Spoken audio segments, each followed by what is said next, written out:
Hello, Judah generation. So, it's 2023 and we are officially back with our Bible study. And to start off, we have a very specific mandate and a very specific issue we need to think about, talk about, and learn about, which will help us develop. The aim or the goal of this series is your soul and your spirit. And what we're trying to get a hold of, protect, and defend is your soul and your spirit. Because this is a spirit issue, okay? And our Bible study for this month is about sound effects. Not the noises you make with your mouth, but sound effects. So it's a play on words. And so when we say that, we are specifically talking about the effects of music and sound. And the effect that it has on your soul and spirit, and then eventually on your life, right? And here's what I need you to understand. Crash course. A lot of who we are, what we do, and how we feel is affected by sound, and it is affected by the music that we listen to. Oh yes. So I'm coming for that ear gate of yours, okay? And you don't realize a lot of what we will be talking about because sometimes it happens so unconsciously so that you can be unaware once this thing has already taken root. If you listen to depressing songs, guess what? You will be depressed. If you listen to songs about being rebellious, guess what? You will end up being rebellious. If you listen to vulgar songs, guess what? You will end up swearing and talking vulgar. If you listen to sexually explicit songs, raai wat gaan jy listen om te doen? You are going to crave and want to do sexual things. And here's the big question. Why is this? En ek kan nie 'n antwoord vir julle nie. Here's why. Because your actions are determined by what you have an appetite for. I'll say it again. Your actions are often determined by what you have an appetite for. So a part of this is to figure out why we have an appetite, an ander woorde, a craving for what we like to listen to. Okay, so we're going to try and break this down real easy for you. So in Genesis 1 verse 2 to 3 it says, "And the Spirit of God was hovering over the surface of the waters. Then God said, 'Let there be light.' And there was light." So the first sound we ever heard and the earth ever had was the sound of God's voice. The first encounter the earth has is with the echo of the sound of God's voice. Listen, in order for someone to speak, they need to make a sound. Okay? In order for words to be heard, there needs to be a sound. In order for there to be a verbal communication, there needs to be a sound. You cannot speak without making a sound. People who have trouble speaking are known or classified as people who have a verbal disability. And we were designed to speak. It was designed that certain things will be able to speak to us. Did you forget that everything in our kingdom is voice activated? God spoke, but in order to speak, he needed to make a sound. And let me pause for the cause and say this is why you need to be careful of which sounds you are listening to. This is why you need to be careful of the sounds coming from the voices of the people that you always talk to. What sound is being released in your life? There was a sound, and we need to be, please hear me because I'm trying to warn you. We need to be careful of the source of the sounds that we are listening to. Heaven has a sound and hell has a sound. I need to warn you, be careful of whose sound you are submitting to. That's the word. That's what I need to ask you. Lord, whose sound are you submitting to? In Genesis, there was a sound, but the source of that sound was God. There are three main things that we see in our scripture, okay? Three main things. The first thing we see is this: sound communicates. Yep, sound communicates. I just explained to you that in order to verbally communicate, there needs to be a sound that's released. There was a conversation happening, okay? And in order for a conversation to be present, communication needs to take place, and so a sound needs to be projected. That was smooth as ice and twice as nice, so I'll say it again. In order for a conversation to be present, communication needs to take place, and so a sound needs to be projected. There was a communication in God's conversation with the earth for there to be light, and there was light. Why? Because sound has the ability to communicate something to you. When you are speaking, you need to make a sound.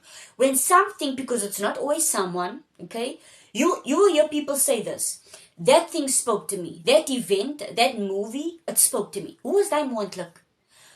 Oh Lord, someone needs to get this. Even inanimate inanimate objects can speak. Because how else can God say in Luke 19 verse 40 that if you stay silent, the rocks will cry out? Objects, things can speak. So when something speaks to you, it's because there was a sound that was made in your direction. The second thing we see is this: sound creates. Sound creates. Or we can say that sound has the ability to construct something. Okay? What we see in Genesis is this: the result or the outcome of the communication is that something was created. This is why we often talk about being careful about what you say. Do not speak negatively about yourself or anyone else for that matter. For believers, this is why we talk about constantly declaring the word. And this is why the Bible says that the power of life and death is in your tongue. This is why the Bible says in the book of Proverbs to use wisdom when you speak. Your communication will create something. And I don't want you to create something by accident or something that was never even supposed to exist, simply because you were too quick to make a sound. You were too quick to communicate how you felt and what you thought. And this is why you need to be slow to speak. We've all heard this before. There is a reason why you have one mouth and two ears. We should be listening more than we should be speaking a lot of the time. Sound has the ability to create something, okay? And it has the ability to create something around you, with you, and in you. Now, those 2 points go hand in hand, okay? Because sound creates whatever it was communicating to you. The third thing we see here is this: sound produces consistency. Why is this a point? If you look at the text, the more God kept communicating, the more things he created.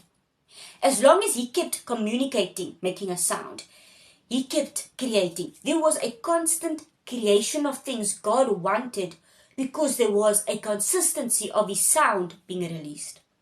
Because the more you do something, the more of an effect it will have. Okay, I could give you more synonyms for this: consistency, constantly, continuously, coherentness, compatibility, corresponding, congruentness. What I'm trying to communicate to you is that there are things in your life that has become a habit, a routine, an exercise, and a practice, and it is now so difficult to change it because it is such a constant. It is so difficult to get rid of that thing now. Oh, we know that saying, old habits die hard. It's so difficult to kill that thing because you have been so consistent with it. And I wonder if there are things in your life that has been affected by it. Doors that couldn't open. Deliverance that couldn't happen. All because we might be being consistent with the things that are not aligned with Christ. And we need to have a Christ consciousness. We need to be conscious and consider this. Are we being consistent with the right things? It was as a result of the consistency and constantness, if it does not need eintlik 'n woordie, but because of the consistency of God's voice, and God's voice being continuous, that things kept being created. And God was only consistent with the things that needed to be kept being communicated to. Here's a bonus point, and this is probably the most important thing. Please listen, because I have to give this to you. There is one more thing sound has the ability to do, and I hope you are ready. Sound has the ability to interrupt and to disrupt your spirit. Please get this. Sound has the ability to interrupt and to disrupt your spirit. How do I know this? Check this out. In verse 2 to 3, it says that the Spirit was hovering and then God said. I'll say it again. The Spirit was hovering and then God said. Maybe third time's the charm. The Spirit was hovering and then God said.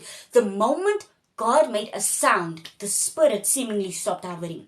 The moment God started to speak, said something, sounded out something, the Spirit stopped. Here's why. Because sound will always have an effect on your spirit.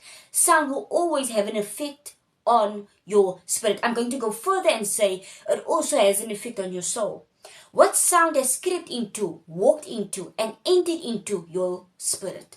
The reason why a lot of our spirits are not at rest, not at ease, not at peace, and not functioning the way that it's supposed to, is because of the sounds that we have allowed to affect it.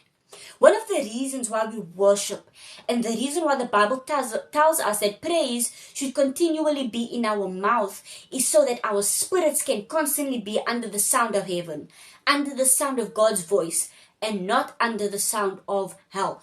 Don't submit your spirit to a sound that God is not the source of. I'm ending. I have a few questions for you to think about, and then we can land the plane. Number one, what has the sounds that you've been listening to been communicating to you? Okay? What have they been saying to you? Number two, what has been created in your life because of what you have been listening to? Number three, what do you constantly do now because of what you heard somewhere? So, what has become a consistency in your life? Here's what I need you to remember. Sound communicates, sound creates, and sound is constant. And sound can interrupt or disrupt your spirit. So, be careful of which sounds you allow your spirit to submit to.